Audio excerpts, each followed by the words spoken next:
It would seem as if you're also on the same page with the incoming president, because monitoring him in the Daily Trust interview and the House of Service of the BBC, a couple of other questions like this, he wants to be there to see what's on the ground, to know if it will be retained, sustained or removed. But I'm looking at the panic, and this time is from the marketers.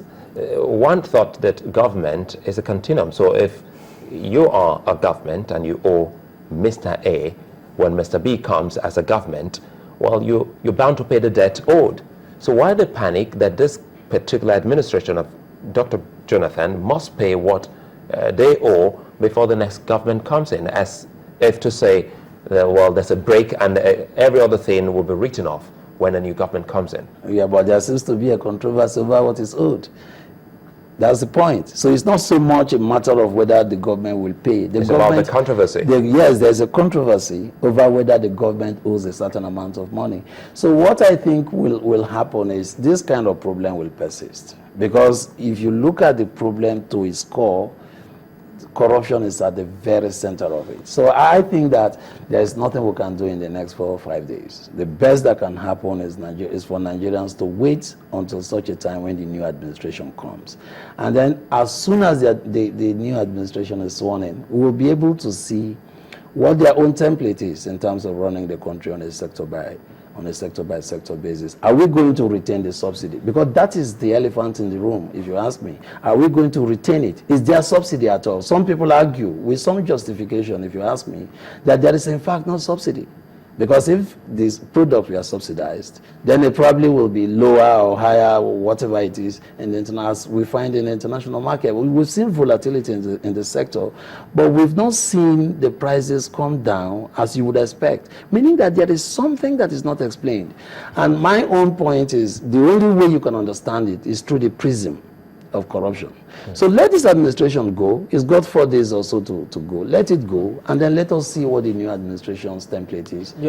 Sorry, Chamberlain, why is it that some people who never understood the meaning of subsidy 3 years ago, all of a sudden they get to understand? Because I recall we had a live show, a program organized by the federal government, and it was titled Subsidy in Whose Interest? And then the CBN governor spoke, now the Emir of Kano, where he said, well, there was no subsidy. What they were paying was just rent.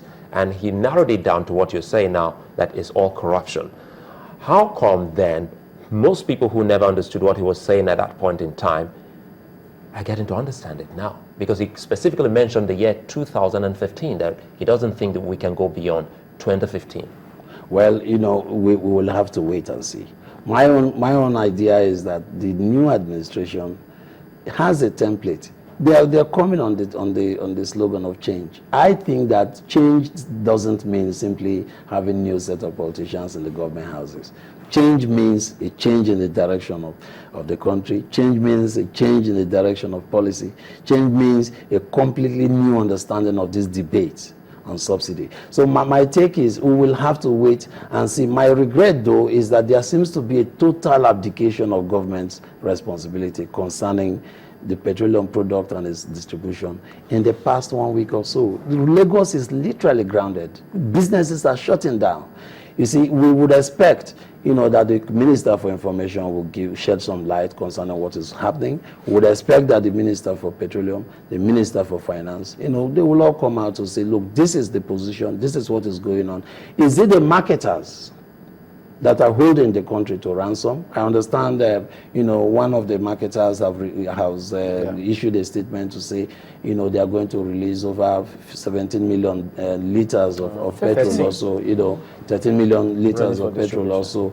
So what that tells me is that there is some kind of syndicate that is handling this issue. That also brings me to ask, I mean, what does this say about our institutions? Does it mean that they can't run without perhaps the president giving that order saying you have to do A, B, C, D, or E?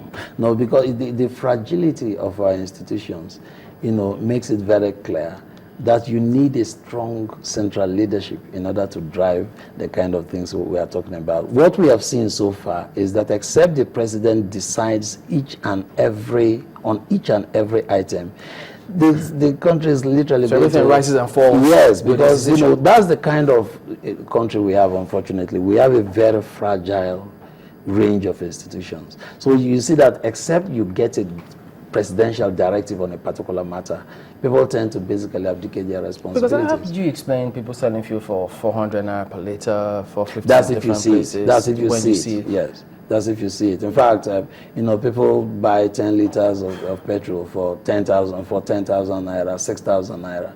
Something that shouldn't be more than 1,000 naira. And these things are done in the open. It's never been Although just that. it's somehow, ironic that they call it the black market. It's actually right there, side by side with the official. Nothing black about it. There's nothing black about it. So, what I think is we need to handle this very last phase of the transition, so well that, the transition ought to be seamless so that by the time the new administration comes, its own policies on a sector by sector can kick in and Nigerians can have some predictability in their lives. Right now, nobody knows when they go out of their houses whether they'll go to work or whether they'll return home.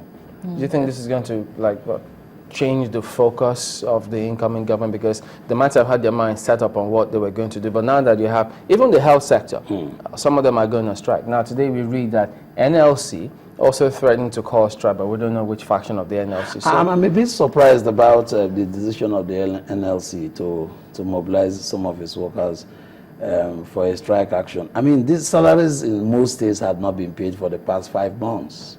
It didn't just happen 3 days ago. Salaries had not been paid for the past 5 months. And for them to call a strike action now it just adds to the desperate situation that we are in. I think that there has been a failure of governance across the board for a very long time. It's only crystallizing now because we've got a transition into a new government. And there is a great deal of uncertainty because those who are the head of affairs are not sure, whether this is going to continue or there's going to be change. My suspicion is that the marketers know that there will be a complete change of direction in the petroleum sector. So they want to make as much profit as they can. And that's a very unpatriotic thing. And patriotism in Nigeria is very scarce at this time. It's a big problem because some people also say, I was reading some analysis and they say that the amount of monies that were actually owed for the petrol, brought into the country was not more than 40 billion naira. And this has happened as a result of exchange rate differentials, interest also to be paid to the bank because this was not done on time. The fact that the naira was devalued, and it would seem that the federal government has been burdened with paying all of that difference, and that's exactly what that's what has brought the country to its knees. Do you think, though, that we should be learning lessons from this, in the sense that it would seem that if a group of people decide to hold this country to ransom, they truly can? But you see, the marketers are not alone in holding the country to ransom. The governors held the country to ransom for 8 years. These governors, this generation of governors that are about to leave, they held the country to ransom. For the past 8 years, they were the ones who insisted on the removal of subsidies.